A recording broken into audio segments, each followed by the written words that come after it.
A millionaire with a terminal illness dined alone until the little daughter of the maid made him start living again. Subscribe to the channel and comment where you are watching from. The silence of the penthouse in Miami Beach was broken only by the sound of waves crashing against the shore of South Beach. Frederick Banks, at 58 years old, gazed through the panoramic window of his duplex apartment at the beach that stretched like a golden carpet under the late afternoon sun. His fingers drummed nervously on the mahogany table where he had dined alone for nearly 3 years. Ever since the diagnosis had completely changed the course of his life. The table, too large for one person, reflected the irony of his existence. He had built an empire in the real estate market, erecting dozens of buildings that dotted the South Florida skyline like monuments to his success. But he had never managed to build a family. The 4,300-square-foot apartment, decorated by a renowned architect with imported furniture and artworks that cost more than entire apartments, felt as empty as a mausoleum. "Mr. Frederick."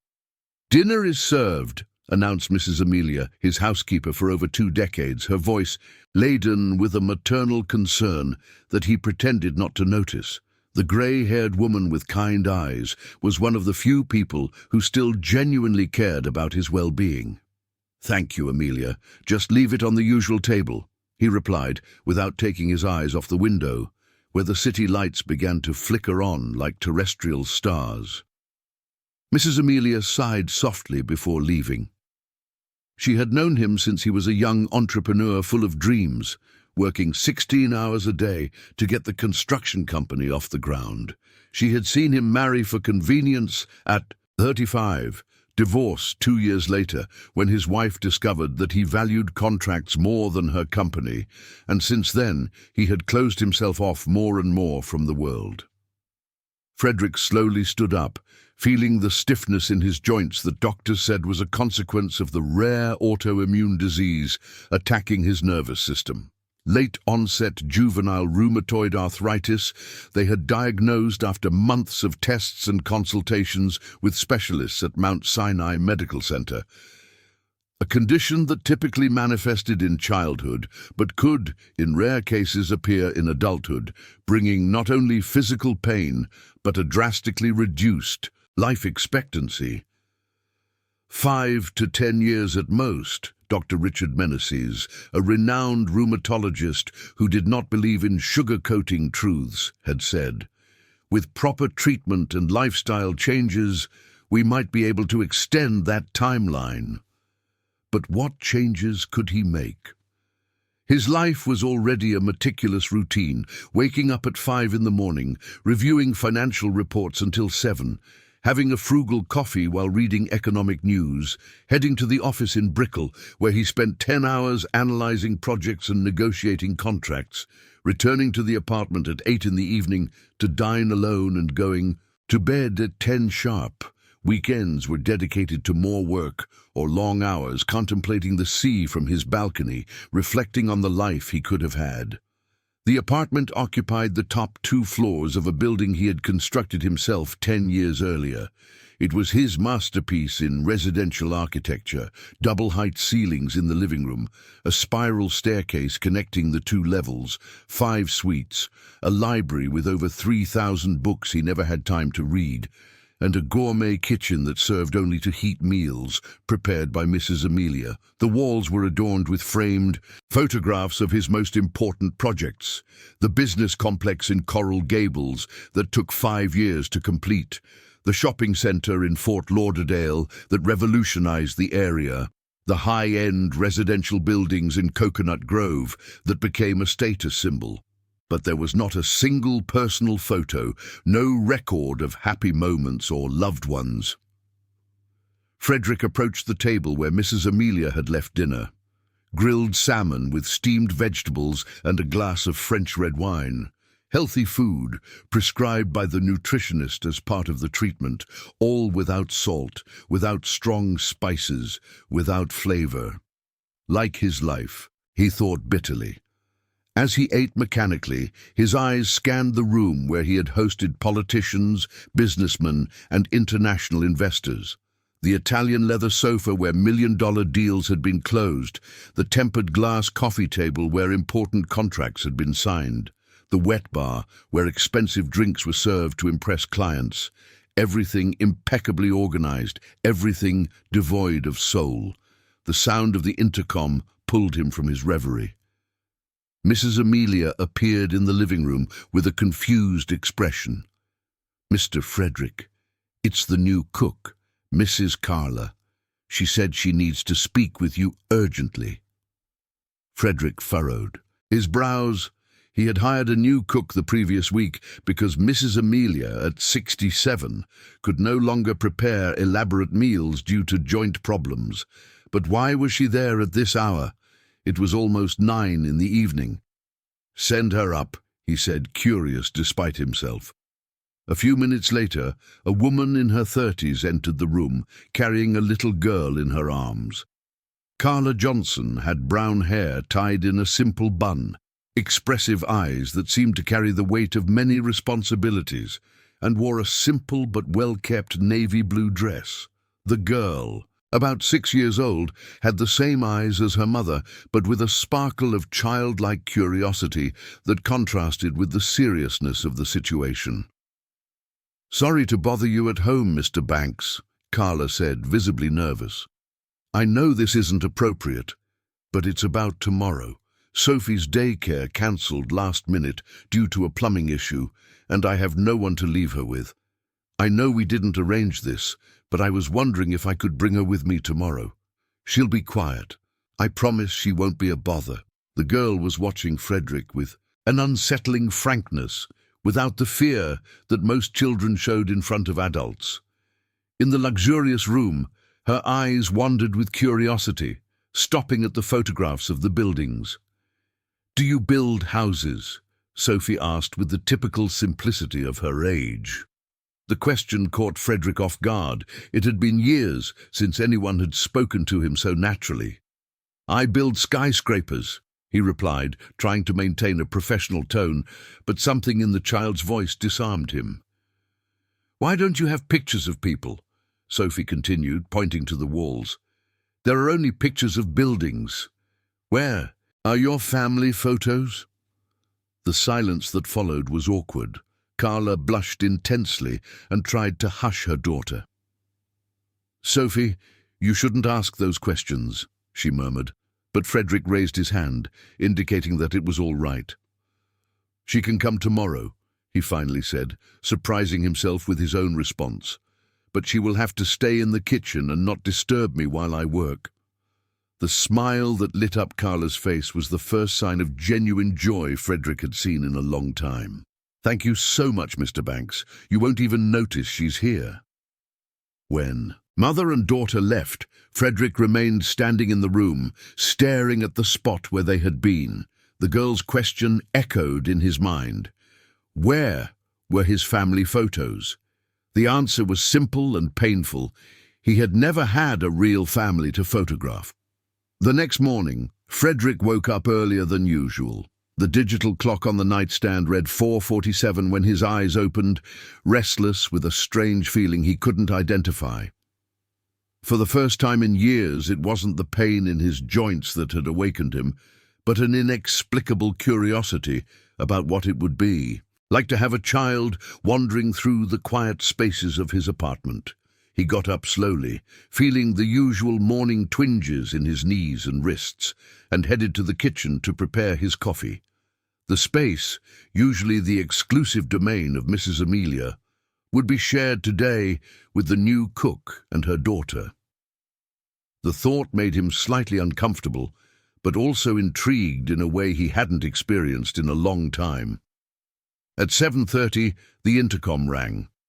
Frederick discreetly watched from the living room window as Carla and Sophie exited the elevator.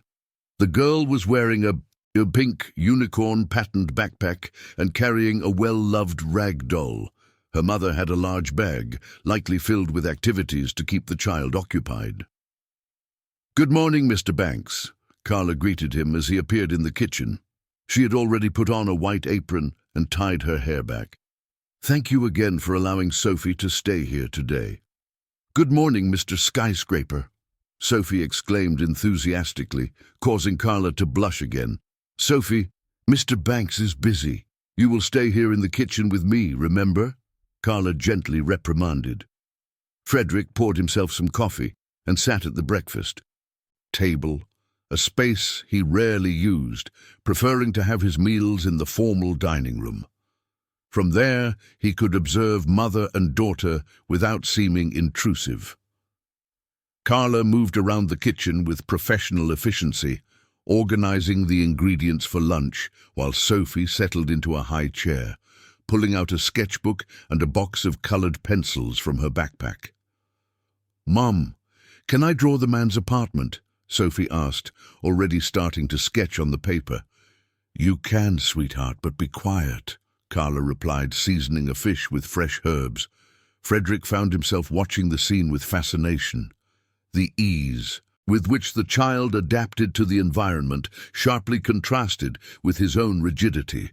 Sophie was drawing intently, occasionally lifting her eyes to study the details of the kitchen, murmuring softly about the colors and shapes she saw. "Mr. Banks," Carla said hesitantly, "I hope the food is to your liking. Mrs. Amelia gave me all your dietary restrictions. I'm preparing a sea bass with herb crust and sautéed vegetables." "I'm sure it will be excellent," he replied, noting the care with which she selected each ingredient. "Did you study culinary arts?" Carla paused for a moment, as if the question had caught her off guard. "Actually, I graduated in architecture from NYU," she said, returning her attention to the fish. "But the market was very tough when I graduated, and after Sophie was born, well, cooking has always been a natural talent, so I ended up following that path." The revelation surprised Frederick. He looked at Carla with new eyes, now noticing the precise way she organized the space, her attention to detail, and her aesthetic sense in presenting the dishes. "NYU is a great university," he commented. "What area of architecture did you intend to pursue?" "Affordable housing," Carla replied, with a sparkle in her eyes that wasn't present when she spoke about cooking. "I've always been interested in projects that could make a difference in people's lives, you know, creating dignified spaces for low-income families." Sophie, who seemed absorbed in her drawing, suddenly looked up. "My mom is really smart," she declared with childlike pride. "She knows how to make pretty houses on paper. She showed me once." "Sophie," Carla murmured, clearly embarrassed. "Is she telling the truth?" Frederick asked, genuinely curious. Carla dried her hands on her apron and hesitated for a moment before opening her bag. She pulled out a craft paper folder and, after a brief hesitation, showed some technical drawings. They were designs for affordable housing, but with an aesthetic and functional care that immediately impressed Frederick. "These are some college projects," she explained, clearly nervous. "Nothing too elaborate." Frederick took the drawings and examined them with the experienced eye of someone who had spent decades in the real estate market. The projects were far more than nothing too elaborate. They demonstrated a sophisticated understanding of space, functionality, and sustainability. "Carla, this is first-rate work," he said, amazed. "Why have you never applied to our company? We are always in need of talented architects." The expression on Carla's face changed, hardening slightly. "Mr. Banks, with all due respect, companies like yours don't hire people like me," she said, putting the drawings back in the folder.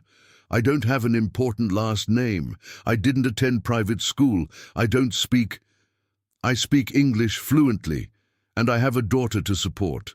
I can't afford to spend months looking for jobs in offices that probably wouldn't even glance at my resume." Carla's direct tone, devoid of self-pity, silenced Frederick. He recognized in her words a reality he had always known existed, but had been allowed to ignore due to his privilege. "All done," announced Sophie, interrupting the tense moment. She showed her drawing, a colourful and imaginative version of the kitchen, where she and her mother were depicted cooking while Frederick, represented as a tall man in a suit, watched with a smile, a detail he definitely didn't possess in real life. "It's beautiful, sweetheart," said Carla, smoothing her daughter's hair. "Can I see?" Frederick asked. Sophie proudly extended the drawing. On the paper, the kitchen appeared warmer, more alive, and the man in the suit was indeed smiling. "Why did you draw me smiling?" he asked, curious. Sophie tilted her head, thoughtful. "Because people who live in beautiful places must be happy," she said with the simple logic of children. "But you look sad. Why?" The question echoed in the silence of the kitchen. Carla seemed mortified by her daughter's frankness, but Frederick found himself unable to be offended. How had a 6-year-old managed to see through decades of social masks? "Sophie, you shouldn't ask questions like that," Carla murmured. "No, it's okay," Frederick said, staring intently at the drawing. "It's an honest question." He paused, searching for words that would make sense to a child without revealing too much about his own vulnerability. "Sometimes people who build many things forget to build happiness," he finally said. Sophie nodded gravely, as if that made perfect sense. "Then you need to learn," she declared with the absolute confidence of childhood.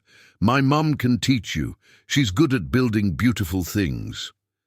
Carla's embarrassment was palpable, but Frederick found himself smiling for the first time in weeks. Not a polite, social smile, but something genuine that seemed to come from a place within him that had long been dormant. Maybe a 6-year-old was right. Maybe it was time to learn to build something beyond buildings. The following weeks brought an unprecedented routine to Frederick's meticulous life. The July school break extended due to a teacher's strike, and Sophie became a constant presence in the apartment. Initially, Frederick tried to maintain his routine, confining himself to the home office during the mornings and avoiding the kitchen when mother and daughter were present. But Sophie's natural curiosity was stronger than any attempt at isolation. The girl discovered she could hear him typing in the office and gradually began to appear at the door with creative excuses to start conversations. "Mum asked if you want some water," she said, balancing a cup that she clearly had filled herself. "Do you know what time it is?" she asked, even though there was a large digital clock in the kitchen. "Can I see the building drawings?" she questioned, pointing to the architectural plans spread out on the office table. Frederick, who had never known how to deal with children, found himself answering her questions with a patience he didn't even recognize. Sophie had a way of making complex things seem simple and simple things seem fascinating. On a particularly hot July morning, she appeared in the office carrying a cup of coffee and the newspaper. "Mom said you always drink coffee while reading the newspaper," she announced, carefully placing both on the table. "But today there's very sad news." Frederick took the newspaper and saw the headline that had caught the girl's attention. 7-year-old child awaits heart surgery for 2 years in public health system. The article spoke about the long waiting lists for complex procedures in the public health network. "Why do children get sick?" Sophie asked, with the seriousness that children reserve for topics they don't fully understand. "Sometimes the body is born with little problems that need fixing," Frederick explained, choosing his words carefully.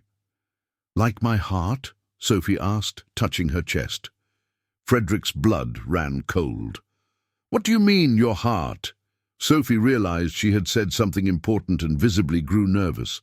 "Mum said not to talk about it," she murmured, already heading for the door.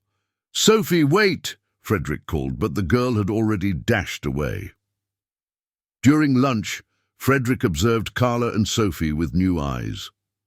Now that he knew what to look for, he noticed small details that had previously gone unnoticed. Sophie's occasional pallor, the way Carla discreetly checked her daughter's pulse when she thought no one was looking, the medication bottles in the bag she always carried.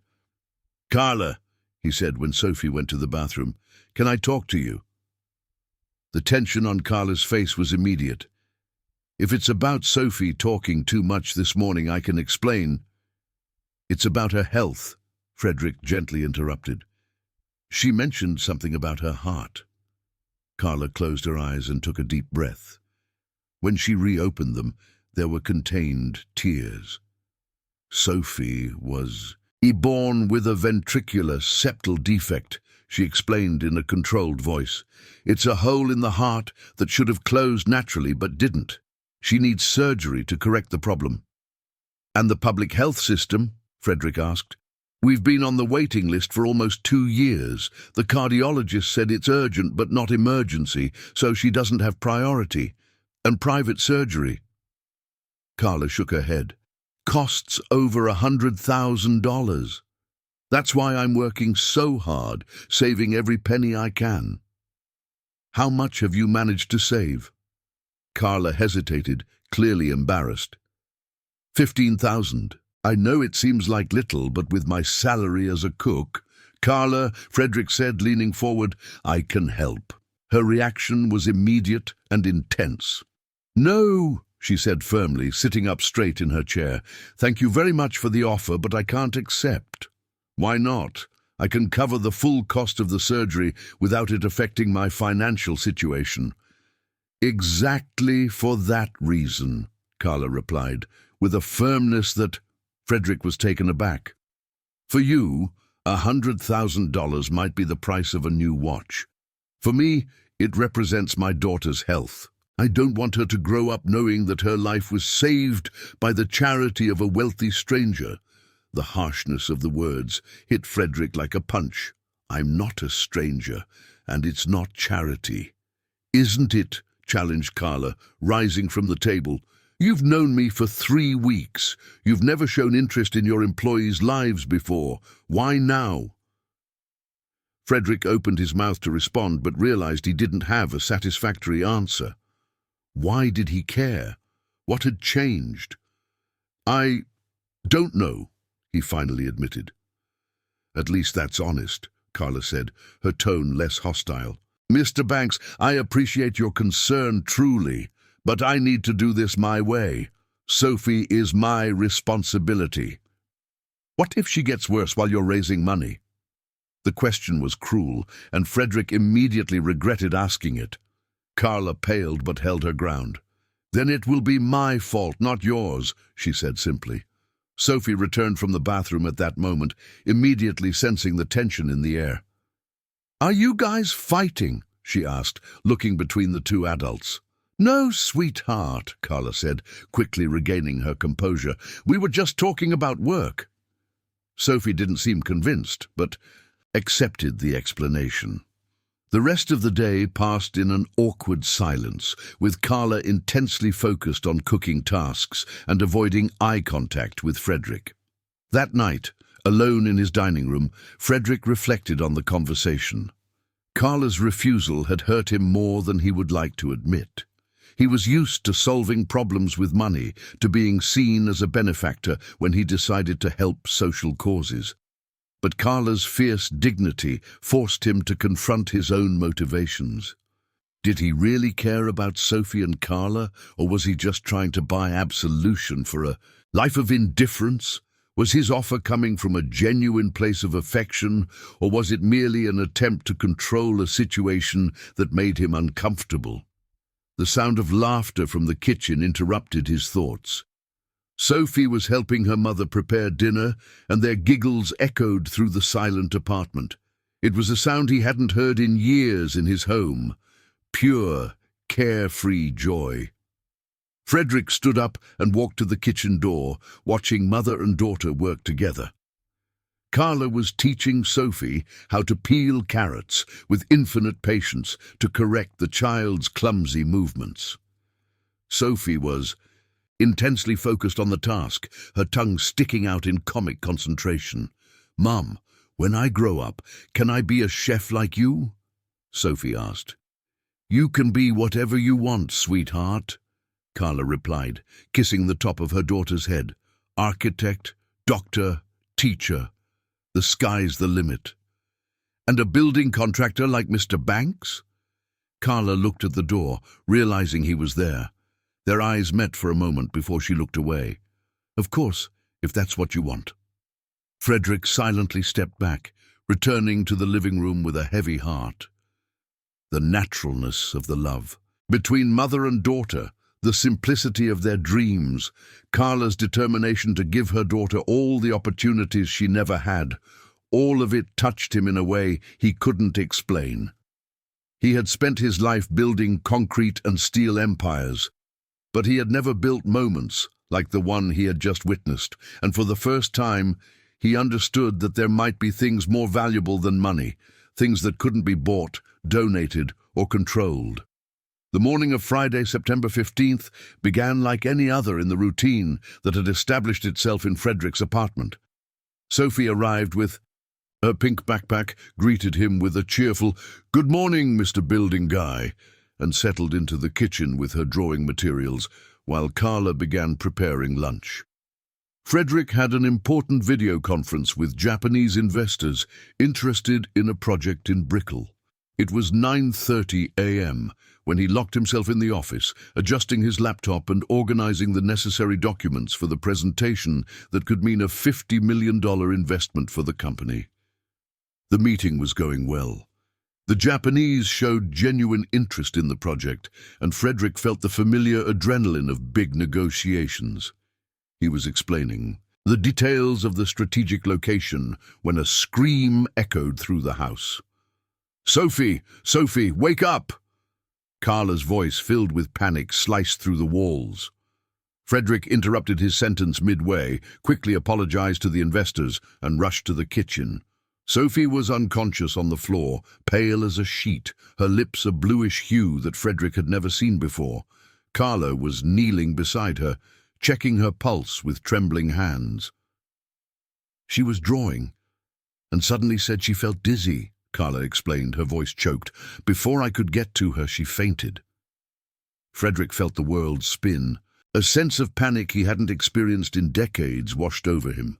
Without thinking twice, he picked Sophie up. She weighed less than he had imagined, and headed for the elevator. "We're going to the hospital, now." "But you were in a meeting," Carla protested weakly. "Forget the meeting," Frederick said, surprising himself with the curse word. "My BMW is in the garage. Let's go." The journey to Mount Sinai Medical Center felt like an eternity condensed into 15 minutes. Frederick drove with an urgency that made other cars seem stationary, while Carla held Sophie in the back seat, whispering words of encouragement to her semi-conscious daughter. "Everything will be okay, sweetheart. Mommy is here. Everything will be okay." In the pediatric emergency room, Sophie was immediately attended to by a team of doctors. Frederick and Carla were directed to a waiting room where time seemed to have stopped. Carla was crying silently, her hands clasped in a desperate prayer. "It's my fault," she murmured. "I should have seen the signs. She was more tired yesterday, but I thought it was just the heat." "It's not your fault," said Frederick, sitting down next to her. "You're a wonderful mother." "Am I?" asked Carla, looking at him with tear-red eyes. "A wonderful mother would have found a way to get this surgery 2 years ago. A wonderful mother wouldn't let her daughter get to this point." "Carla, you're doing the best you can with the resources you have. This isn't your failure, it's the system's failure." Dr. Robert Carter, pediatric cardiologist, appeared at the door of the room an hour later. His expression was serious, but not hopeless. "Sophie is stabilized," he announced, and Carla sighed with relief. "But I need to be direct with you. What happened today was an episode of acute heart failure. Her heart isn't pumping enough blood to her body." "What does that mean?" asked Frederick. "It means we can't wait any longer. The surgery needs to be done in the next few weeks, or the episodes will become more frequent and severe."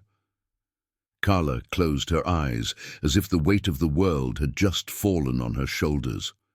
"Doctor," said Frederick, "how long can Sophie stay here for observation?"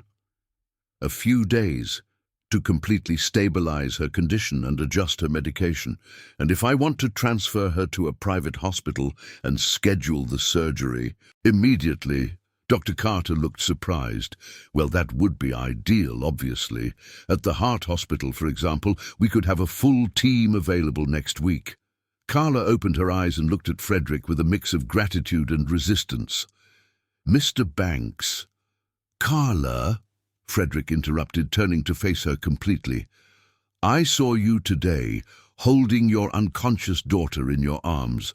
I saw you cry in despair because you couldn't save her. And I saw that I have the resources to do something about it. But I already said I can't accept. I'm not offering charity, Frederick said firmly. I'm offering a loan. You can pay me back when you can, under the terms you find fair, or you can work for me until the debt is settled, or we can find any other arrangement that preserves your dignity. Carla looked at him for a long time, studying his expression. Why is this so important to you? She finally asked. Frederick hesitated. How could he explain that in just 3 weeks, a 6-year-old girl had shown him something about life and happiness that he hadn't learned in 58 years? How could he say that for the first time in decades he felt connected to something greater than his own problems? Because, he finally said, when I saw Sophie collapse today, I felt something I hadn't felt in a long time. Fear. Real fear of losing someone important. We hardly know each other, Carla said softly. Sometimes the most important connections are the ones we least expect, Frederick replied. Sophie once asked me why I didn't have family photos. The truth is, I never knew how to build a family. But in the last few weeks, you two have shown me how it can be. Carla wiped the tears from her face with the back of her hand. If I accept, she said slowly, it's $110,000. I will pay it all back, even if it takes the rest of my life. I accept those terms, Frederick said immediately, and I want a formal contract. I don't want this to be based on trust. I agree. Carla extended her hand, and they formally shook on the agreement. But when she tried to pull away, Frederick kept her hand between his. Thank you, Carla said, confused. Thank you. Why? For letting me do this the way I need to do it. Frederick smiled, a genuine smile that completely transformed his expression. Thank you for letting me help. That night, while Sophie slept sedated in the hospital room, Frederick and Carla kept vigil. Sitting in uncomfortable chairs, they talked more in the next 6 hours than they had in all the previous weeks. Carla shared about her childhood in Brooklyn, the daughter of a housekeeper and a doorman, about how she saved every penny to pay for college, about the architectural dreams she had to postpone when she found out she was pregnant at 25. Frederick, in turn, found himself talking about things he had never shared with anyone. The loneliness of growing up in a home where money replaced affection. The pressure to build a business empire when all he wanted was to design simple house plans. The emptiness of a life dedicated solely to work. You know, Carla said at 2 a.m, watching Sophie sleep, I always thought rich people had solved all the important problems in life. And I always thought people like you who struggle every day had found some secret to happiness that eluded me, Frederick replied. Maybe, Carla said thoughtfully, we're looking in the wrong places.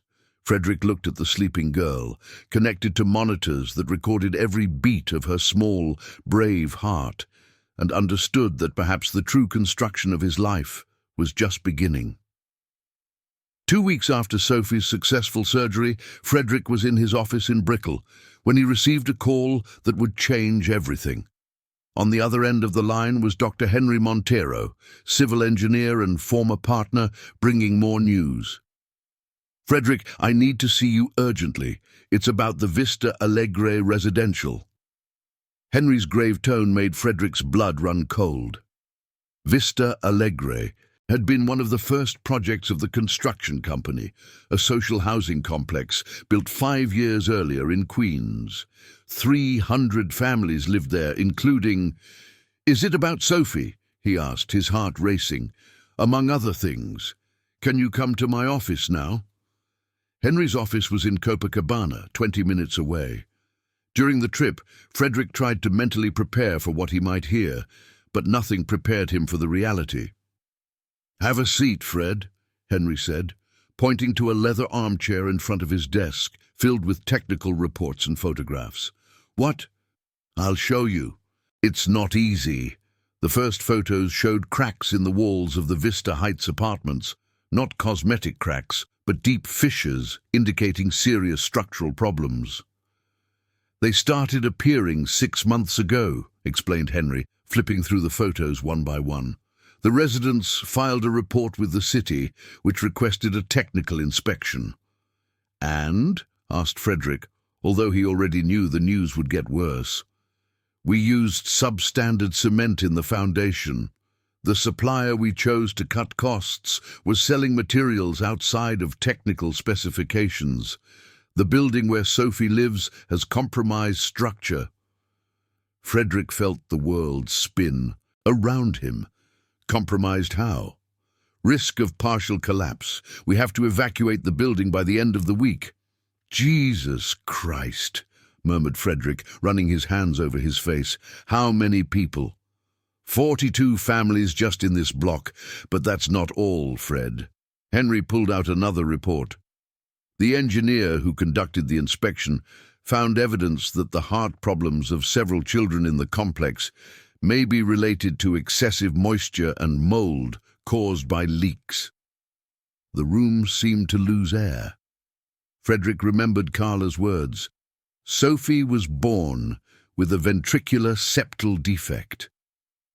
But what if it wasn't congenital? What if it was a consequence of the environment they lived in? "Fred, are you okay?" asked Henry, concerned about his partner's pallor. "Sophie, my cook's daughter lives there. She just had heart surgery." "Damn," murmured Henry. "Fred, there's more. The district attorney's office is investigating. They want to know why we cut costs on social housing projects while spending fortunes on luxury building finishes." Frederick stood up abruptly, starting to pace back and forth. "What's our legal exposure? In the worst-case scenario, civil liability for all the families, compensation for moral and material damages, possible criminal charges, for putting lives at risk." Henry paused. "We're talking about something between 50 to 100 million in compensation. And in the best-case scenario?" "There is no best-case scenario, Fred. We messed up. The only question is how big the mess is." Frederick stopped in front of the window that overlooked Malibu Beach. Entire families were enjoying the sunny Sunday. Children were running on the sand. Couples were walking hand in hand. Normal life, while his world was collapsing. "What do you recommend?" he finally asked. "Legally? Deny everything. Blame the cement supplier. Drag the process out for years until the families accept minimal settlements." Henry sighed. "Morally, take responsibility and do the right thing." "Which would be?" "Relocate all the families, pay for the medical treatment of the affected children, rebuild the complex to proper standards." "And bankrupt the company in the process?" "Probably." Frederick returned home in shock. In the apartment, he found Carla Johnson preparing dinner while Sophie, still recovering from surgery, was drawing at the kitchen table.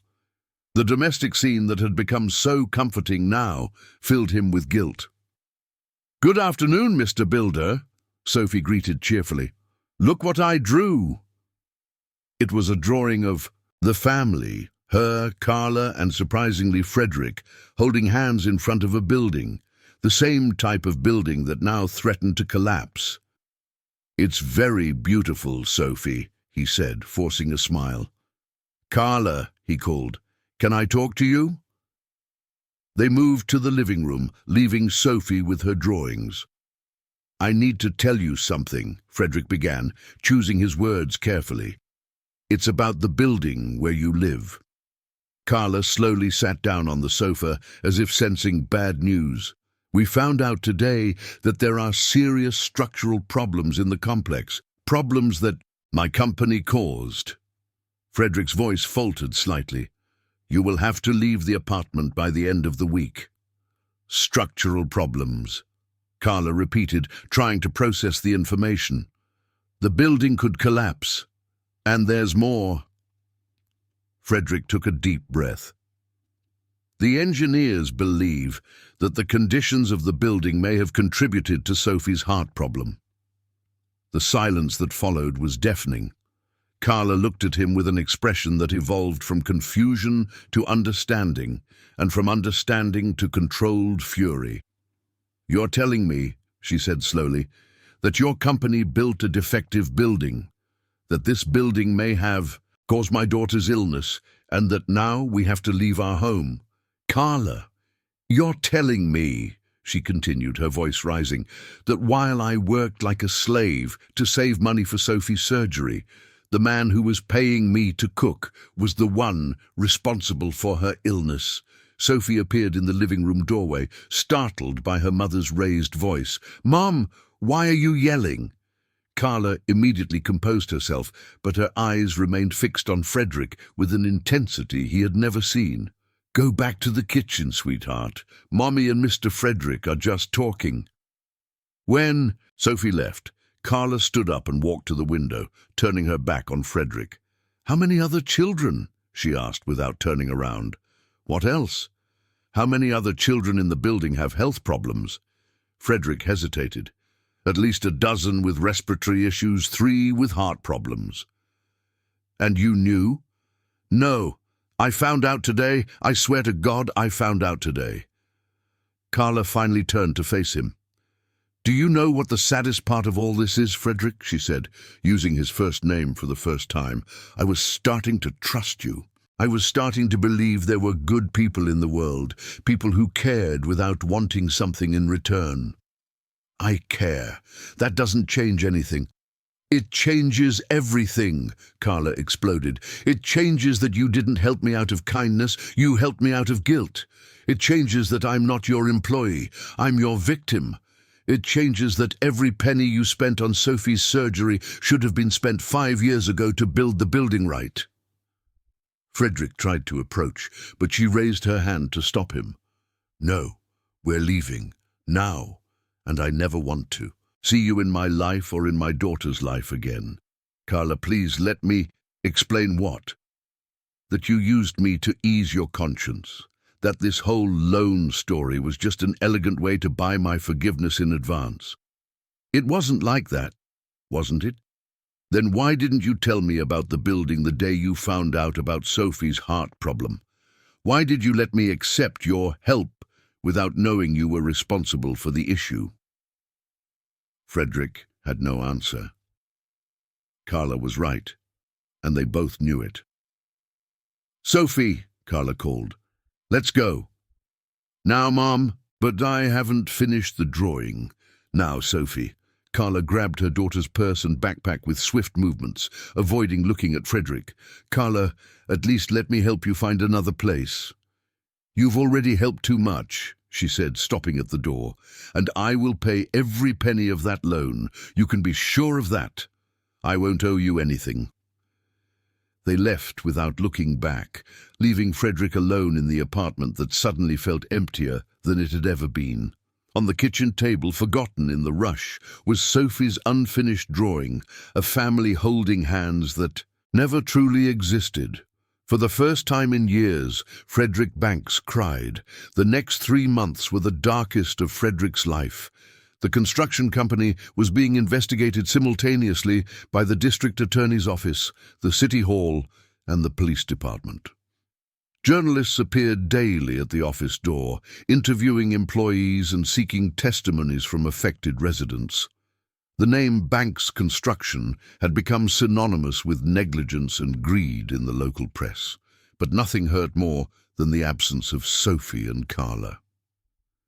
Frederick found out where they were living through Mrs. Amelia, who kept in touch with Carla. A 1-bedroom, Apartment in a neighborhood far from the job Carla had secured at a restaurant downtown. Sophie had been enrolled in a nearby public school, and they took 2 buses every day to reach their respective destinations. "You should go talk to her," suggested Mrs. Amelia one December morning while serving coffee. "The girl asks about you." "Carla was very clear," replied Frederick, stirring his cooling coffee listlessly. "They don't want to see me." "Sometimes people say things they don't mean when they're angry," insisted Mrs. Amelia, with the wisdom of someone who had raised 5 children. Frederick had tried to reach out a few times. Calls that Carla didn't answer, messages that went unanswered, an envelope with money that she returned the next day with a terse note. "I don't accept charity from someone who destroyed my life." The meeting that would determine the company's future was scheduled for a Tuesday in December. In the conference room of the construction company, the 5 partners would gather with their lawyers to decide on the final strategy. Henry Montague had made his position clear: take full responsibility, compensate all families, and rebuild the housing complex to standards higher than the originals. Wow. Other partners, Robert Andrade, Paul Mendes, and Carlos Valentin, preferred a strategy of denial and deflection, blaming suppliers and trying to minimize financial damages. "Frederick," said Robert, a 50-year-old man with graying mustache and impeccable suits, "you need to think rationally. If we take total blame, we lose everything. The company, our personal assets, our families will be on the street." "And the families of Vista Heights," retorted Frederick. "They ended up on the street because of us." "That's their problem," said Carlos coldly. "We built within the legal norms of the time. If the norms were insufficient, the blame lies with the government." Paul, the youngest of the partners at 40, nodded in agreement. "Fred, you're emotionally involved because of your employee. But business is business. We can't bankrupt a company of 200 employees because of a single mistake." "A mistake that almost killed a 6-year-old child," said Frederick, his voice rising. "That you saved, by the way," retorted Robert. "You've done your part." Dr. Mario Rivera, a criminal lawyer hired to defend the company, cleared his throat. "Gentlemen, from a legal standpoint, we have 2 options. First, we take partial responsibility, claim supplier failure, pay minimal compensations, and move on. Chance of success, high. Cost, about 20 million. "And the second?" asked Frederick. "We take full blame, pay full compensations to all families, cover lifelong medical costs, and rebuild the complex. Cost, between 80 to 100 million. The company goes bankrupt." The silence in the room was heavy. Frederick looked at the faces of the men with whom he had built the company over 20 years. Faces he knew well, but that now seemed like strangers. "And the third option?" he finally said. "What third option?" asked Robert. "I take full responsibility as CEO and founder of the company. I sell my share to cover the compensations. You all continue with the company, and I pay for the mistake alone." The proposal landed like a bomb in the room. "Fred, that's madness," said Henry. "Your share is worth 40 million at most.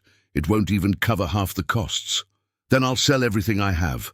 Apartment, house in Brickell, investments, everything." "And what will you have left?" asked Paul incredulously. "A clear conscience," Frederick replied simply. Dr. Rivera shook his head. "Mr. Banks, this doesn't solve the company's legal problem. Even if you take individual responsibility, the other partners can still be sued as co-responsible." "Only if I keep my stake in the company," Frederick said thoughtfully. "But if I renounce all my corporate rights and publicly take full responsibility—" "You're insane," said Robert, abruptly standing up. 20 years building this company to throw it all away for an employee who doesn't even work here anymore?" "It's not because of her," Frederick said calmly. "It's because of who I've become. It's because of who I should have always been." Carlos leaned over the table. "Fred, you're sick. This isn't a rational decision. It's emotional. irrational. For the first time in my life, Frederick interrupted, I'm making a decision with my heart, not with the calculator. And you know what? I feel more alive today than I have in years. Mr. Banks, Dr. Ribeiro said, are you sure? Once you publicly take full responsibility, there's no turning back. Besides the financial consequences, there could be criminal charges. I'm sure, Frederick said, standing up. Henry, you'll be responsible for the transition. Robert, Paul, Carlos, you take over the company. I'm out. And what will you do with your life? Paul asked. Are you going to take care of your employee and her daughter? Carlos mocked. Frederick paused at the conference room door.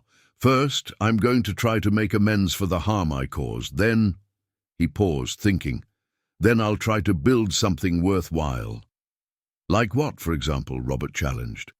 I don't know yet, Frederick admitted, but I know it won't be built on the suffering of others. That afternoon, Frederick called a press conference in the grand hall of the construction company.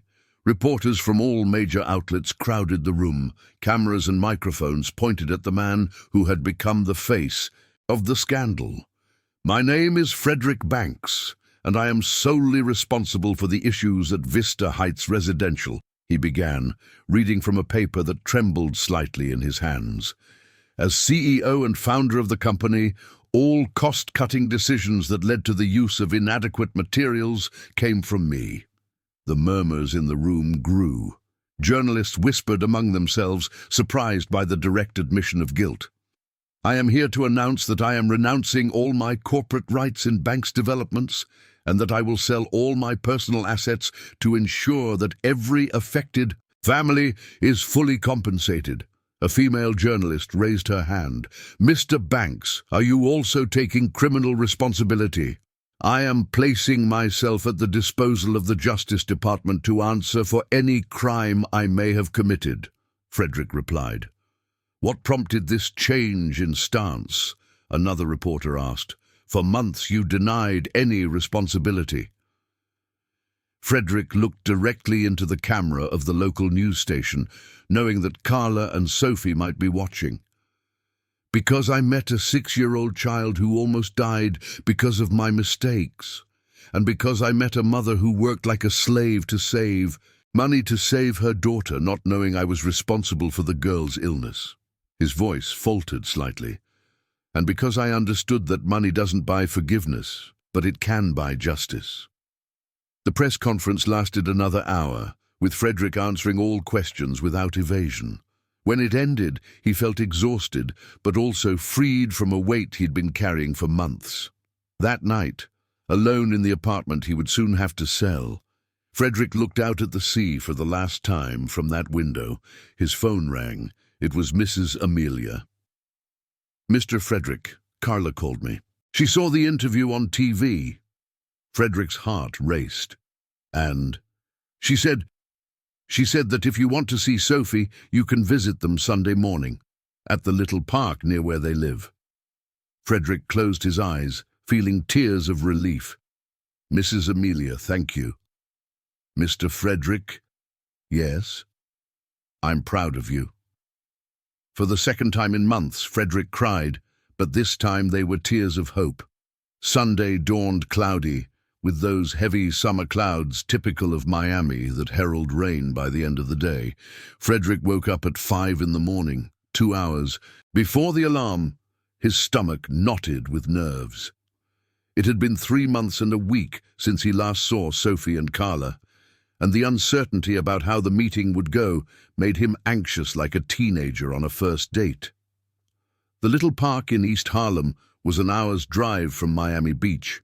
Frederick had sold the BMW the day before, along with the Rolex watch, the artworks, and everything else of value, as part of the liquidation of his assets.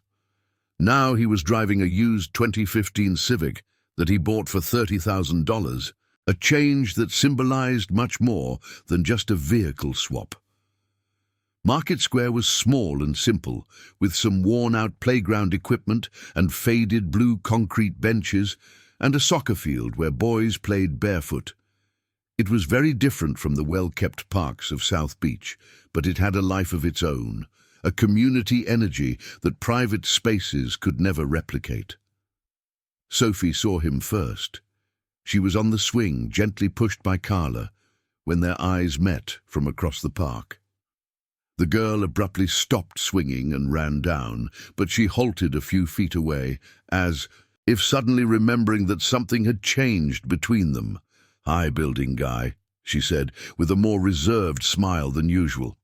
"Hi, Sophie," Frederick replied, kneeling to be at her level. "How are you?" "Good. My chest doesn't hurt anymore." She touched the spot of the almost invisible scar under her pink shirt. "And you? Why did you sell your big house?" The direct question, typical of children, caught Frederick off guard. "Because sometimes people have to choose between having things or doing what's right," he answered honestly. Sophie seemed to consider this for a moment. "And you chose to do what's right." "I tried. My mum said you went on TV to talk about the broken buildings." "I did. She cried when she saw it." Frederick looked over Sophie's head to where Carla stood by the swing, watching the conversation from a distance. She wore simple jeans and a white top, her hair tied back in a ponytail. She looked thinner, and there was a hardness in her posture that hadn't been there before.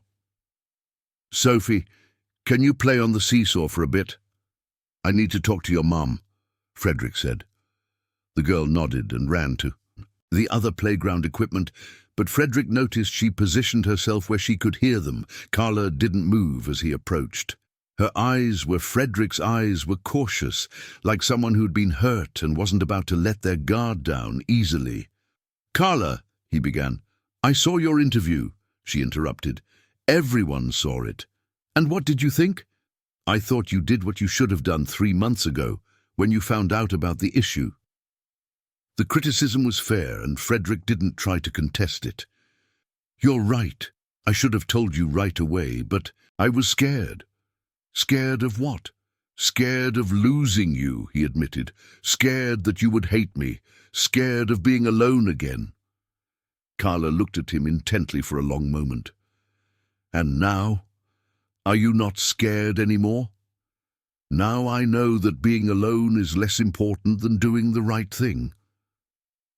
They walked slowly to a bench near the seesaw, where Sophie was playing with 2 other kids who had come with their mothers. "The compensation started coming out last week," Frederick said. "All the families in the block will receive the equivalent of a new apartment, plus damages, plus funding for lifelong medical treatment for the affected children. And you? What did you get?" "Enough to start over," he said, not mentioning that enough was just over $100,000 and the 2-bedroom apartment he rented in Queens, and with a clear conscience. "Frederick," Carla said, using his name for the second time he remembered, "why did you do this? Why throw everything away?" He looked at Sophie, who was laughing as she went up and down on the seesaw with a boy her age. "Remember when Sophie asked me why I didn't have family photos?" Carla nodded. "I spent my whole life building things, buildings, businesses, fortunes, but I never built real relationships. I never built love, trust, happiness." He paused. "You two showed me what it's like to have a family, even if for a short time. And you showed me that I had spent 58 years building the wrong things." "So you destroyed everything you had built?" "No," Frederick said thoughtfully. "I finally started building the right things." Carla was silent for a few minutes, watching Sophie play. "The other mothers are asking me if I'm going to sue you individually," she finally said. "Are you?" "I don't know. I'm still trying to understand if you did this for us or for yourself." Carla's brutal honesty always disarmed him. "Maybe both," Frederick admitted. "But if it's important, I would do it again, even knowing I would lose you." "Why?" "Because you taught me that some things are more important than being right, or having money, or being successful." "What things?" "Having peace to sleep at night, Being able to look at yourself in the mirror, knowing that you are not the source of other people's suffering. Sophie came running to them, sweaty and smiling. "Mom, can I show our new house to the guy from the buildings?" Carla hesitated. "Sophie, our house is small. It's not like the big house we used to go to."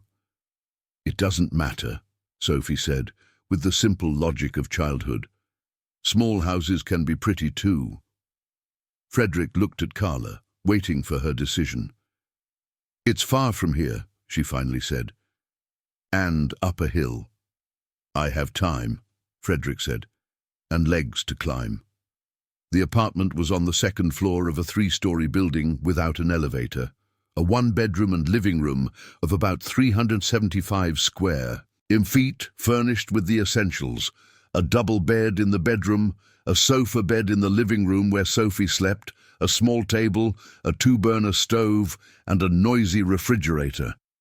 But what impressed Frederick the most was how Carla had transformed the limited space into a cozy home.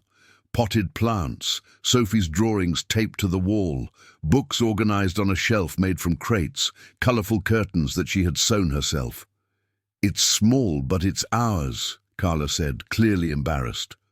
"It's beautiful," Frederick said sincerely. "You have a natural talent for interior design."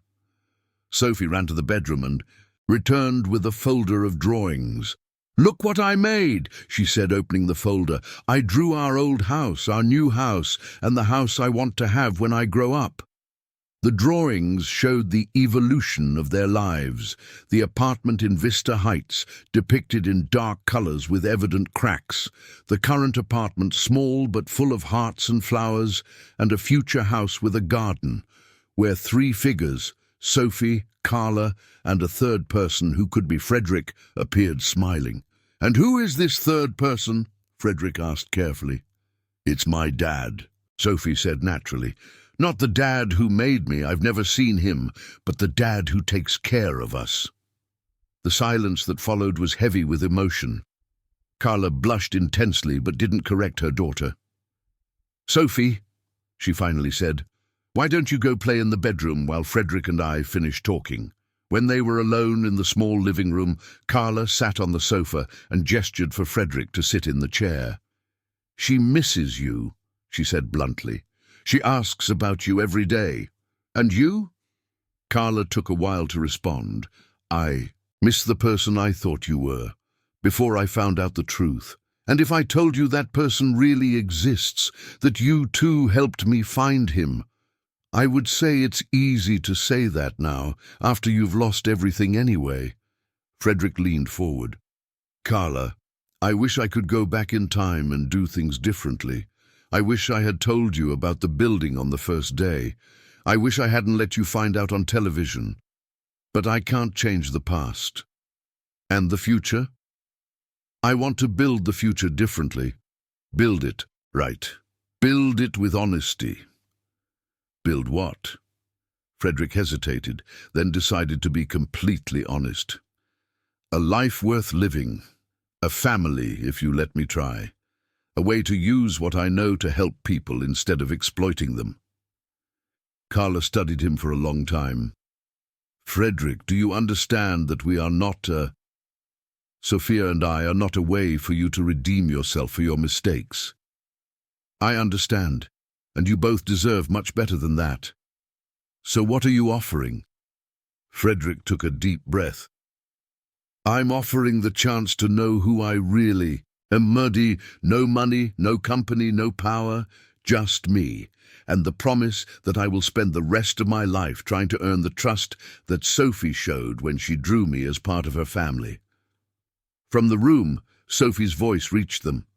"Mom, can I show my new school to the guy from the buildings?" Carla smiled for the first time since he arrived. "Sure," she replied to her daughter. Then, looking at Frederick, "But it will be a slow construction, brick by brick." "It's the only way to build something that lasts," Frederick replied. For an entire afternoon, they walked through the streets of East Harlem. Sophie showed her school, the bakery where they bought bread, the pharmacy where they picked up medicine, the playground where she played after class. Frederick got to know a part of New York that he had never seen, not the tourist city of Manhattan, but the real city where most people lived, and for the first time in months he felt at home. January brought a surprise that would change everything again. Frederick was in the small apartment he had rented in Queens, preparing breakfast in a kitchen that fit just one person, when his phone rang. On the other end of the line, the voice of Dr. Meneses, the rheumatologist, brought news he did not expect. "Frederick, I need you to come to the hospital today. We have the results of your new tests." "Is there a problem, doctor?" "On the contrary, it's something surprising." At Mount Sinai Medical Center, Dr. Meneses greeted him with an expression that mixed perplexity and professional satisfaction. "Frederick, in 30 years of medicine, I've rarely seen anything like this," he said, showing a series of tests on the computer screen. "Your inflammatory markers are practically normalized. Joint stiffness has decreased significantly. All indicators suggest that your autoimmune condition is in remission." "Remission?" Frederick repeated, unable to fully process the information. "What we diagnosed as late juvenile rheumatoid arthritis may have actually been an autoimmune response to extreme stress and social isolation. With the changes in your lifestyle over the past few months." Dr. Meneses paused, consulting his notes. "You mentioned that you sold the company, moved, and started having regular social contact?" "Yes, and I met a family. People who are important to me." "Well, whatever has changed is working. I can't guarantee a complete cure, but your tests suggest you have much more time ahead of you than we thought." Frederick left the hospital in shock. The irony was cruel and poetic at the same time. At the moment he lost everything he thought was important. He discovered he had decades ahead to rebuild. At the moment he learned to value life, he gained extra time to live it. His first call was to Carla. "I have news to tell you," he said when she answered. "Can I come over?" "Of course. Sophie will be happy. She made a new drawing to show you." The trip to East Harlem had never seemed so fast. In the last month, since their reunion at the Market Square, Frederick had been visiting Sophie and Carla twice a week. They were cautious, cordial meetings where they gradually relearned to trust each other. Sophie had completely regained her spontaneity with him, but Carla still kept a careful distance. When he arrived at the apartment, Sophie ran to hug him, a significant progress in regaining the girl's trust. "Mr. Frederick, look what I made," she said, pulling him by the hand to the table where there was a new drawing. It was an improved version of the previous project, a house with a garden, but now with architectural details that showed the influence of the conversations he had been having with her about construction. "Your drawings keep getting better, Sophie," Frederick said, amazed. "You have a natural talent for architecture, just like your mom." Carla watched the interaction with a discreet smile while preparing coffee. "What's the news?" she asked. Frederick told her about the medical appointment, about the unexpected remission of the disease, about the new perspective of time that was opening up before him. "So you're not going to die?" Sophie asked with the typical frankness of children. "Not any time soon, it seems," Frederick replied, smiling. "That's great. Then you can help us build the house from my drawing." Carla blushed. "Sophie, you don't ask for those things." "It's not a request, Mom. It's an invitation. Mr. Frederick knows how to build houses, and we want a house. It's perfect." Sophie's child logic made Frederick genuinely laugh for the first time in a long while. "Actually," he said, hesitating, "I wanted to talk to you both about an idea I had." Carla served coffee and sat at the table curious. "With the money left from selling my assets, I thought about starting something new. A small construction company focused on affordable housing and social projects, something very different from what I did before." "By yourself?" Carla asked. "No. I need someone who truly understands the needs of the families who will live in the houses. Someone who knows how to design with the heart, not just with the calculator. Carla looked at him with growing suspicion. Frederick, if you're offering work out of pity— It's not pity, he interrupted. It's necessity. I know how to build businesses, but you know how to build homes. I understand structure, you understand life. Alone, I'll repeat the same mistakes. With you— He paused. With you, I can do it differently. What kind of partnership are you proposing? 50-50. Half mine, half yours. Shared decisions, shared profits, shared responsibilities. Carla nearly spilled her coffee cup. Frederick, I don't have money to invest. Your knowledge is worth more than money. Your college projects are worth more than money. Your life experience is worth more than money. Sophie, who had been listening to the conversation attentively, raised her hand as if she were in school. Can I give an opinion? Of course. Maybe you all should build houses together. That way we can be close, and all the families will be happy like us, said Frederick. The simplicity of Sophie's observations silenced the adults.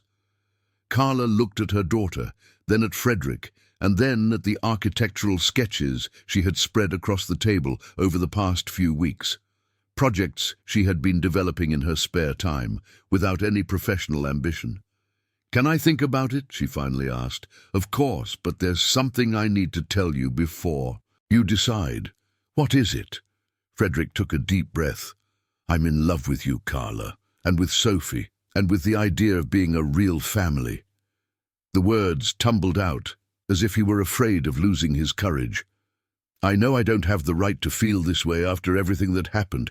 I know you might not feel the same, but I wanted you to know before you decide about the partnership. The silence in the small room was absolute.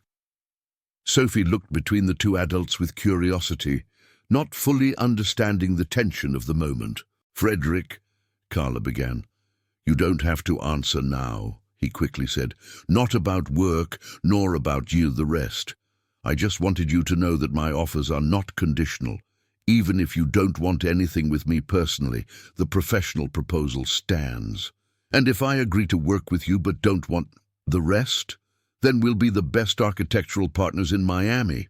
And if I don't want anything, neither work nor a relationship?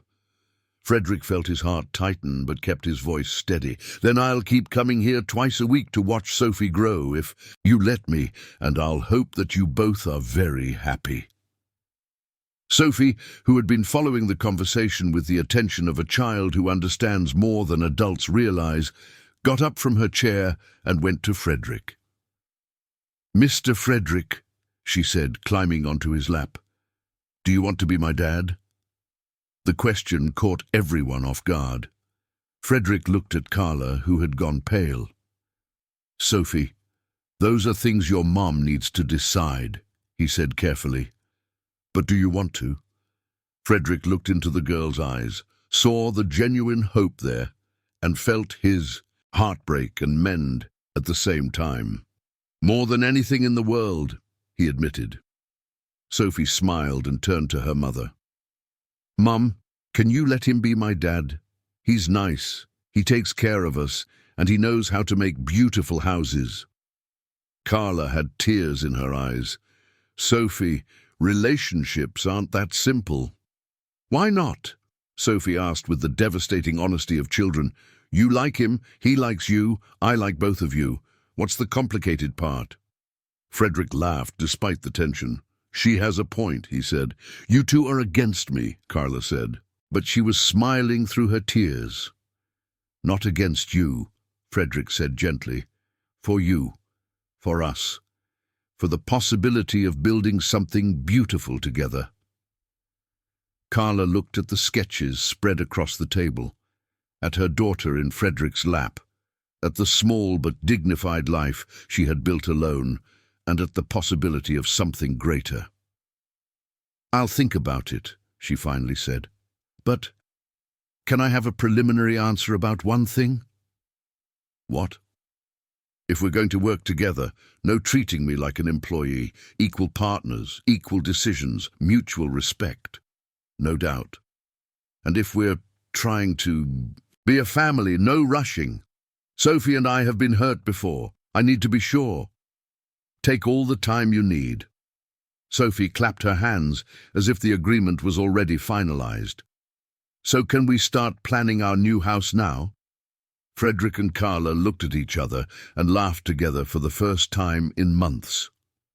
I think so, Carla said. I think we can start planning.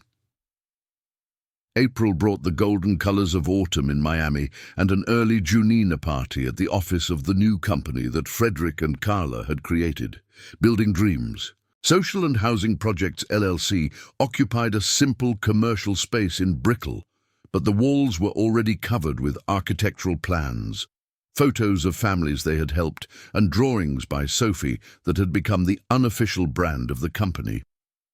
The party hadn't been Frederick's idea. In fact, he had initially resisted when Carla suggested celebrating their first important contract, a housing revitalization project for the city of Miami, worth $2 million.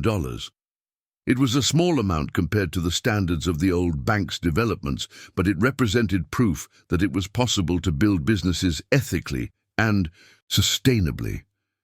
Frederick, stop looking like it's a funeral, Carla said, tying colorful banners to the ceiling of the office. It's a party, not a funeral. I'm not looking like it's a funeral, he protested, but he was clearly uncomfortable. It's just, I don't know. It feels too early to celebrate.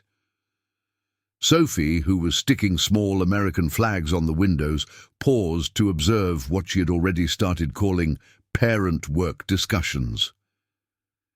Mr. Frederick, she said with the authority that only 7-year-olds can exert over adults, Mommy said that parties are for thanking for good things. Aren't you happy about the good things? It was impossible to argue with Sophie's logic.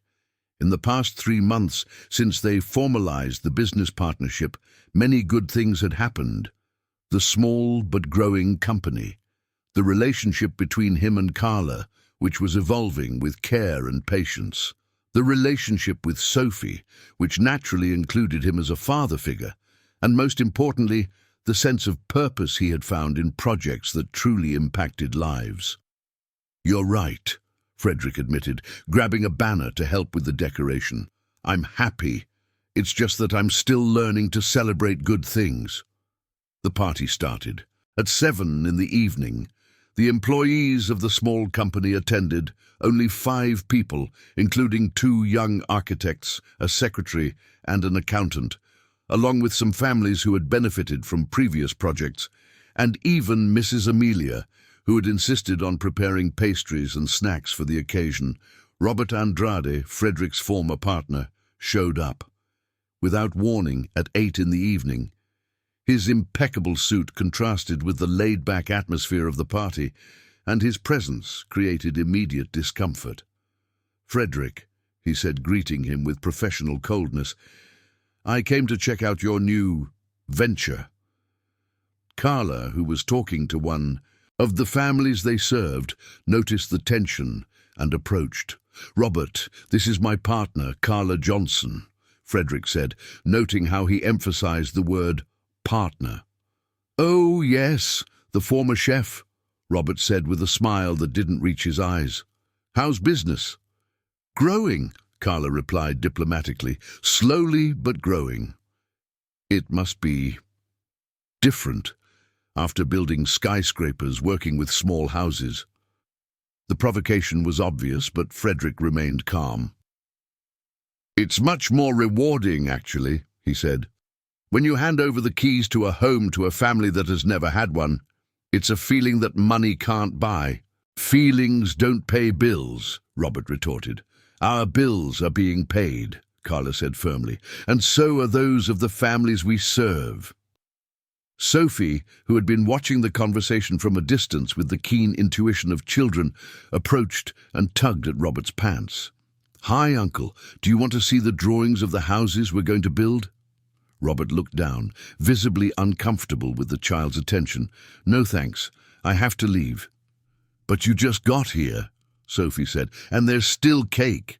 "Sophie, come here," Carla called, noticing Robert's growing irritation.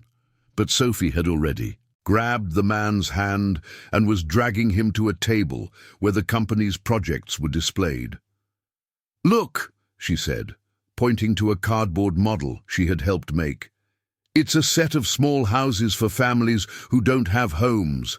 Each one has a yard for the kids to play in and a garden to grow food." Robert looked at the model with an expression that mixed surprise and disdain. "Very creative," he said. "Daddy Frederick said it's much harder to build small houses than big buildings," Sophie continued, oblivious to the adult's discomfort, "because in small houses every inch has to be useful." "Daddy Frederick," Robert repeated, looking at Frederick with a mix of shock and irony. "Sophie," Frederick began, but the girl kept talking. "He's not my dad on paper yet, but Mommy said family isn't just paper. It's caring, it's loving, it's being there when needed." The silence that followed was awkward. Robert stared at Frederick. "I see," he finally said. "So that's it. You traded a $200 million company for this." "I traded a company that built on the suffering of others for one that builds hope," Frederick replied calmly. "And I traded an empty life for a family." "Family," Robert repeated. "Frederick, don't you think you're being a bit dramatic? 6 months ago, you were one of the most respected businessmen in New York. Now you're playing house with a former employee and her daughter." The insult was like a slap in the face. Carla paled. Sophie sensed something was wrong, and Frederick felt a rage he hadn't felt in a long time. "Robert," he said, his voice dangerously controlled, "you are in my company, at my party, insulting my family. I suggest you leave." "Your family?" Robert laughed. "Frederick, do you really think this is real?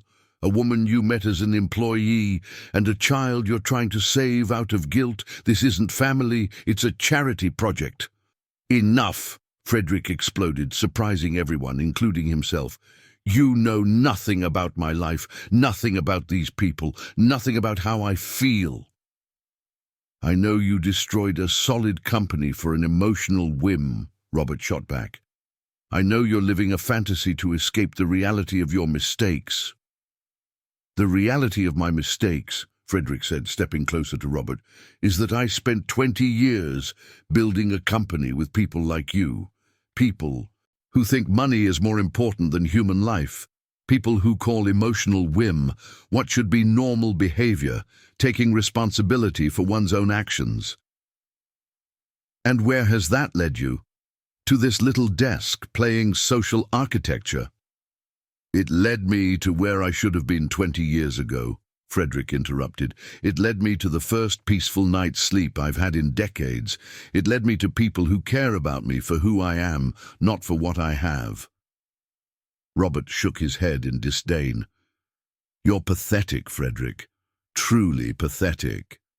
"Maybe," Frederick said. "But I'm pathetically happy." Robert headed for the door, but stopped and turned one last time. "When this fantasy ends, when you tire of playing perfect family, call me. There might still be a place for you in the real company." When Robert left, the silence at the party was almost palpable. Everyone had heard the argument, and the celebratory atmosphere had completely evaporated. Sophie was the first to break the silence. "Daddy Frederick," she said, approaching him. "Is that man your friend?" "No," Frederick replied, kneeling to be at her level. "He was my partner, but he was never truly my friend." "He said mean things to you and Mommy." "Yes, he did." "Did you feel sad?" Frederick looked at Carla, who was watching the conversation with tear-filled eyes, and then at the other people at the party, simple people who had come to celebrate a project that would improve their lives. "No," he said, realizing it was true. "I didn't feel sad. I felt grateful." "Grateful?" Sophie asked, confused. grateful for being sure I made the right choice. Carla approached and gently touched Frederick's shoulder. Are you sure you're okay? Frederick stood up and looked at her. Carla, 6 months ago, I would have been devastated to hear that someone thought I was pathetic. Today, he smiled, today I only care about what you and Sophie think of me. And what do you think we think? I hope you think I'm a man trying to do the right thing, even when it's hard. Carla smiled, and for the first time since Frederick met her gaze, and she approached him in front of others and kissed him. A soft, quick kiss, but full of meaning. We think you are exactly what you were always meant to be, she said. The party gradually regained its relaxed atmosphere. People resumed their conversations. The music grew louder, and Sophie insisted on showing the model to everyone present, explaining architectural details with the enthusiasm of a 7-year-old expert. Later, when everyone had left and they were cleaning the office, Carla asked, Frederick, do you regret it? Everything you gave up? Frederick looked around the small office, at the modest but carefully arranged plants on the walls, at Sophie sleeping on the reception sofa after a night of celebration, at the extraordinary woman who had become his partner in life and work. What did I give up? He asked. I gave up loneliness. I gave up guilt. I gave up a life without purpose. He paused. I don't see that as loss. And what did you gain? Frederick looked at Sophie sleeping, at Carla organizing the papers, at the photo on the wall showing the first family to receive the keys to a house built by their company.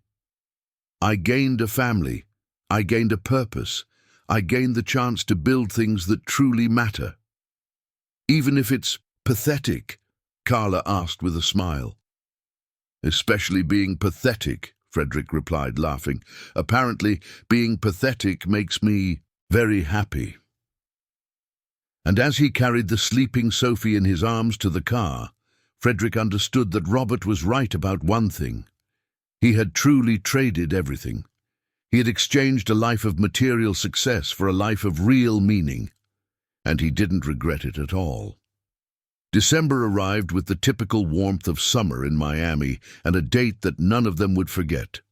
December 15th marked exactly 1 year since Sophie's surgery. Carla had suggested a small celebration, but Sophie, with the unique wisdom of children, asked for something different. I want to have a birthday party for my heart, she announced a week earlier, but I want it to be at the new house. The new house was the first personal project that Frederick and Carla had developed together. It wasn't large. 3 bedrooms, 2 bathrooms, an open-plan living room and kitchen, and a backyard where Sophie could play, but it had been designed with all the love and attention they could never put into their past commercial projects. Located in Queens, 2 blocks from where the old Vista Heights used to be, the house represented much more than just a dwelling. It was the physical manifestation of the new life they had built together, brick by brick, just as Carla had envisioned months earlier. On the morning of the 15th, Frederick woke up in the house for the 3rd time. They had moved in the previous week, and he still marveled at opening his eyes to see Carla sleeping beside him, to hear Sophie humming in the next room, to smell the coffee wafting from the kitchen where Mrs. Amelia was already preparing the morning brew. Mrs. Amelia had insisted on continuing to care for the family even after Frederick had lost his fortune. Mr. Frederick, she had said, I don't work for your bank account. I work for your heart, and your heart is much more beautiful now. Daddy Fred, Sophie shouted from the backyard, where she was decorating the table for the party. Come see how it looks. The backyard had been transformed. Colourful bunting hung between the young trees they had planted, a long table covered with a red and white checkered tablecloth, borrowed chairs from the neighbours, and a hand-painted banner by Sophie, My Healed Heart Party, 1 year. It looks beautiful, sweetheart, Frederick said, hugging the girl who, had been calling him Dad naturally for months. The first guests arrived at noon. They were the families who had been relocated from Vista Heights and now lived in the new housing complex that Building Dreams had delivered in October. 20 families, including 15 children, who instantly turned the backyard into a noisy and joyful celebration. Carol, a 60-year-old woman who had lost her apartment in the condemned building, brought a carrot cake with chocolate frosting. "For the girl who brought us luck," she said, handing the cake to Sophie. "If it weren't for you, we would still be living as guests." "It wasn't us. It was Daddy Fred who had the courage," Sophie replied, with the straightforward honesty that always disarms adults. Dr. Robert Carter, Sophie's cardiologist, arrived at 2 in the afternoon carrying a special gift, the first electrocardiogram of Sophie compared to the most recent one. "Look at the difference," he said, showing the graphs to Carla and Frederick. "In the first, the beats are irregular. There are clear signs of malformation. In the second," he pointed to the perfect lines on the paper, "the heart of a completely healthy girl." Carla held Frederick's hand as they watched Sophie running with the other children in the backyard, free and unencumbered. "Sometimes I still fear waking up and discovering it was all a dream," Carla murmured. "Which part?" Frederick asked. "Sophie being cured, us being together, or finding a way to work that makes sense?" "All of it," she admitted, "especially the part where you truly exist." Frederick laughed and pulled her closer. "I'm real. A bit broken, a bit clumsy, but real." "I like your broken and clumsy version," Carla said, kissing him gently. "Ew!" Sophie shouted from a distance, causing laughter among all the adults present. "Dads can't keep kissing at the party." The afternoon passed too quickly. There was music, games, stories told by the older neighbors, and a special moment when all the children who had health issues related to Vista Heights gathered to show how well they were doing now. As the sun began to set, painting the sky orange and pink, most of the guests had left. Only the closest remained: Mrs. Amelia, Dr. Carter, 2 neighboring families, and Henry Montgomery, who had become a minority partner in the new company. "Fred," said Henry, pulling him aside, "I want to show you something." They walked to the front porch, where they could see the new housing development shining in the distance. "Do you know how many families are living there now?" asked Henry. 210, Frederick replied. It was a number he knew by heart. "And do you know how much it cost to build that?" "Henry, where are you going with this?" "What I mean is that you've built more lives in 1 year than you did in 20 years at the old company." Frederick looked at the housing development, where lit windows indicated families having dinner, children doing homework, people living simple yet dignified lives. "I didn't build it alone," he said. "Carla designed each house with a specific family in mind. Sophie drew the playground. Mrs. Amelia suggested the location for the community bakery. It was a team effort." "Exactly," said Henry. "And that's what you never had before, a team that works for love, not for profit." From the backyard, the voices of Sophie and Carla reached them singing Happy Birthday in an adapted version. "Happy birthday to the heart, happy birthday to the heart, happy birthday, dear heart of Sophie, happy birthday to the heart. Come." "Here," shouted Sophie. "It's time for the speech." Frederick and Henry returned to the backyard, where a small crowd was waiting. Sophie had climbed onto a chair and was holding an improvised microphone made from a toilet paper roll. "Now, Daddy Fred is going to tell everyone why today is special," she announced. Frederick looked at the faces around him.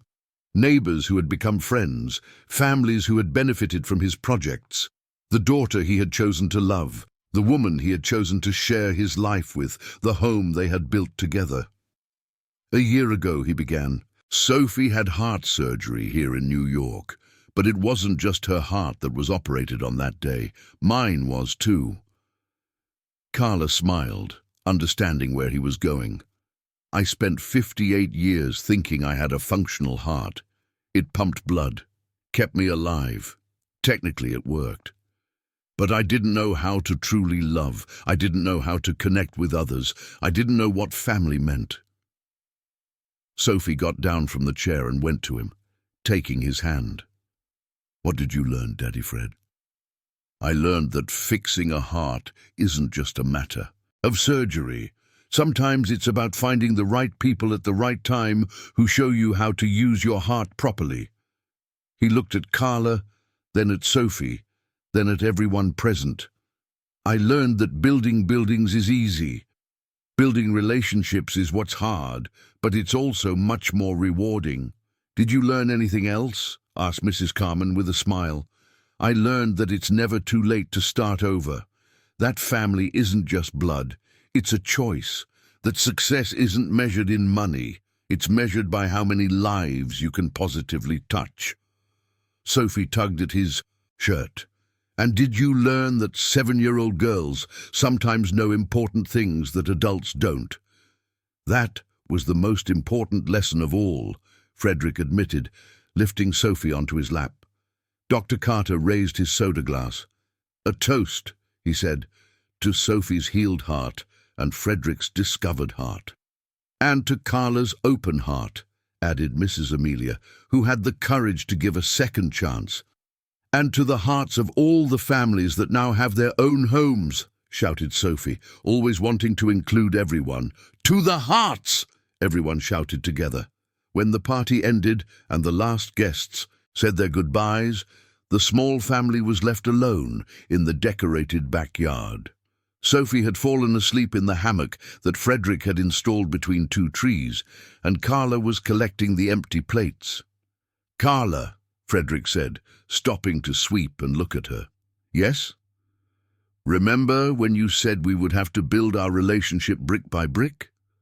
"I remember. I think the foundation is solid." Carla smiled and moved closer to him. "I think so too. And do you know what that means?" "What?" "That now we can start building the upper floors." They laughed together, watching Sophie sleep peacefully in the hammock, her chest rising and falling in perfect rhythm, her heart beating strong and steady. The table that once held plants and architectural models in the Miami Beach penthouse now held Sophie's drawings, exemplary report cards, family photos from various happy moments, and a framed certificate that read, "Company of the Year in Social Responsibility, Building Dreams." But the most valuable treasure wasn't on the table. It was there, in the backyard hammock, a 7-year-old girl whose healed heart had taught a 58-year-old man that it's never too late to learn to truly love.